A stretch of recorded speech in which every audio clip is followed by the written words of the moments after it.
बिस्मिल्लाहिर्रहमानिर्रहीम। आज आपको अपडेट देना चाहूं कि आज की केसेस की क्या अपडेट है।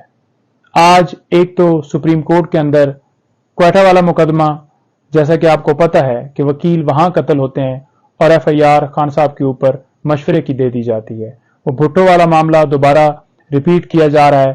फैब्रिकेटेड तरीके से खान साहब को इस एफआईआर के अंदर नामजद किया गया है, जिसमें कोई सबूत नहीं है, कोई गवाह नहीं है, कोई एविडेंस नहीं है। लिहाजा वो भी सुप्रीम कोर्ट में है और उसके साथ साथ तोशाखाना वाला केस 12 बजे समाअत वहां पर होगी हाई कोर्ट में और 2 बजे समाअत सुप्रीम कोर्ट के अंदर होगी। इंशाल्लाह हमें पूरी उम्मीद है कि आज इंसाफ होगा।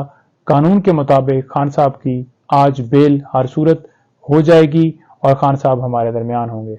दूसरा, हमने प्रोटेक्शन मांगी है सुप्रीम कोर्ट से कि खान साहब को किसी मुकदमे में चाहे मालूम हो चाहे ना मालूम हो गिरफ्तार ना किया जाए, क्योंकि उनके साथ आइन कानून के साथ ट्रीट नहीं किया जा रहा। तो लिहाजा फेयर ट्रायल का हक जो है वो आइन का आर्टिकल 10 वाज़ेह देता है, तो फेयर ट्रायल देना चाहिए और उन्हें प्रोटेक्शन मिलनी चाहिए। ये सारे मुकदमात आप सबको पता है झूठे हैं, फैब्रिकेटेड हैं और उन्हें प्रोटेक्शन जो है वो उनका हक है और उन्हें मिलनी चाहिए।